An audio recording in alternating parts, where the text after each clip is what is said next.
Hi everyone and welcome to episode 11 of ORA The Ancient Nord. We're in Morthal on a mission here.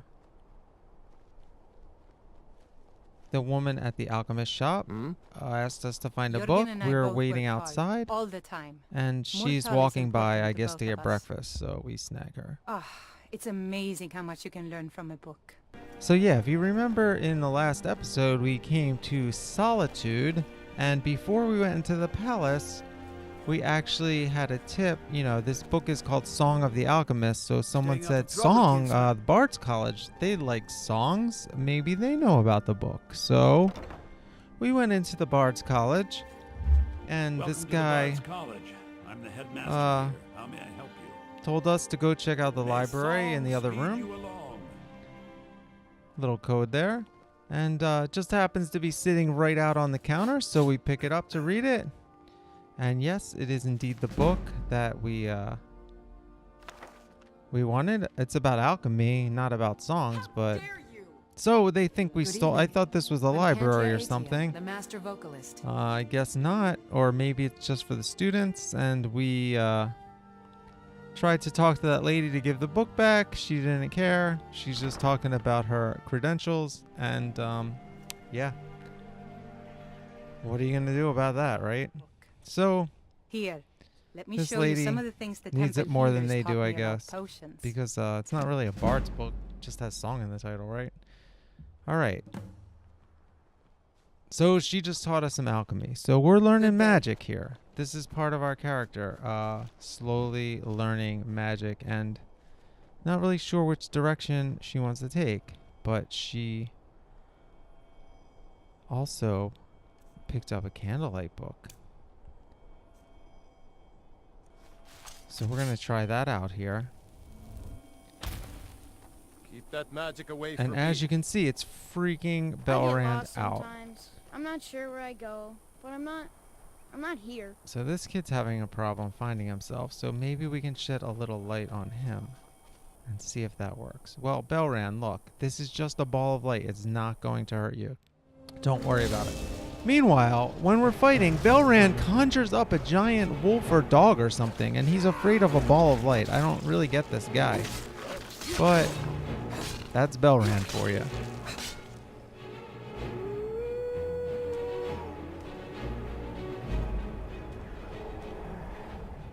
So we're basically just wandering back around, and we find this fort, and we're looking for some adventure.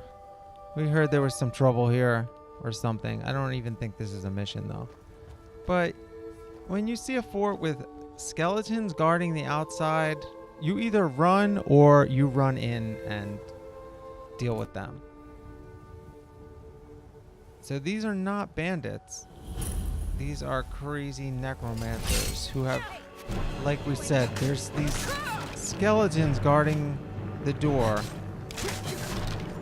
which aren't that hard to take care of. So we, emboldened by the murder of the skeletons, go charging in. There's a necromancer in our path, firing cold at us. We easily take care of her. Another skeleton.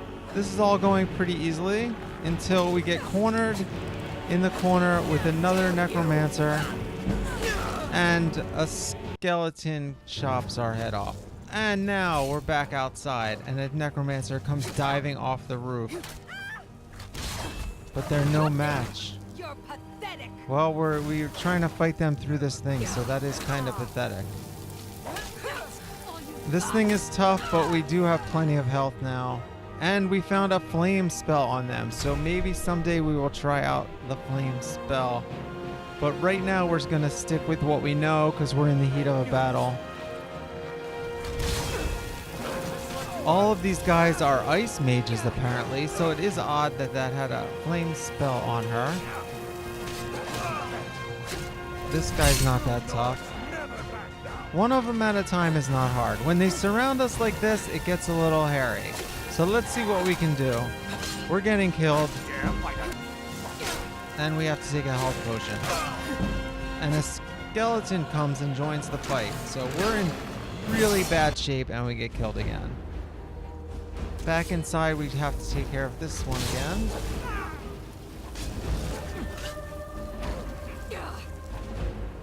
And all three of us. See, now this time he got surrounded by three of us. Whenever you get surrounded, you're in trouble. I love a challenge. This guy loves a challenge, but he's not going to die as easily as I can die. And I'm running head on onto these people. They have shields or wards or whatever they're called. Now here's a bunch, but see, we took care of the guy. But if you can see in the back, he's being resurrected. So now we are back to 4, but we killed the skeletons. And then I realized you have to take care of that one, and they both die. Because the second wizard was enthralled by the first.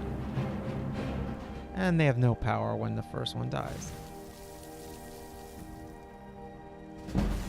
We have a stairway here we can use strategically to sneak behind him, but he got out of our way too quick and we hit the stair. Still, not a problem. We have Belrand on the front, distracting him, easily dispatched. And he is carrying a heart of a Daedra. We have not encountered any Daedra yet. We don't really know exactly what they are. This guy somehow has a heart of them. It all seems really, really mysterious to our character at this point, who is just sort of discovering how weird and crazy magic is in this world. And she has really vague memories of all of this. So she's like, this Daedra heart resonates with me from my past, but I can't quite place it. She's not really the best at lockpicking, but we figure it out eventually. And in here, we find some gems, including 2 soul gems, one of which is filled with energy, and it's a captured soul. So these can be used to enchant objects, and this is, well, we did find one other one, which I think we used to recharge a staff during the heat of a battle. But we're going to hold on to this one and maybe try to enchant a weapon when we can. Oh, we're going in the fort, and we're going to see what's inside. And there's a lot more ice wizards inside. These guys are just spraying us with blasts of cold, frozen air, which does a lot of damage. We died twice outside already. Like I said, when you have only one at a time, it's really not that hard. It's just getting hit from different angles, and then this dog, it's kind of helping us, but it's usually in the way. I'll tell you, I've used Belrand in the past as a follower, and I actually kind of like the guy. I like the way he talks. Here's another Daedra heart, so these people are really strange. Anyway, I always stop using Belrand at some point, and it's always because that dog is always in my way. It's really annoying. That stench? And also, when you sneak, the dog recognizes you, and it's really annoying too. Because your sneak monitor always says alerted, because it's your stupid companion. It's companion, or whatever you want to call it. Alright, so now we're in this back room. We've killed all of the wizards. Oh, but there's a skeleton guarding this area.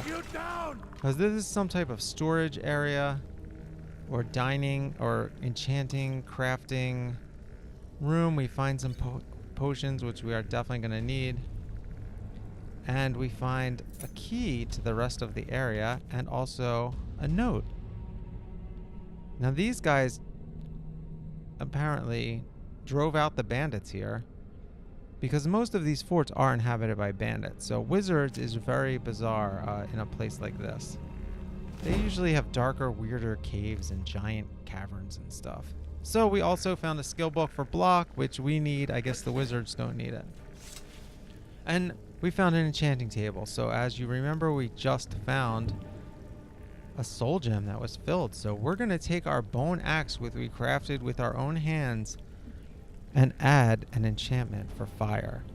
And so now, when we kill the rest of these wizards, they are going to be killed by fire, which is great against the ice wizard.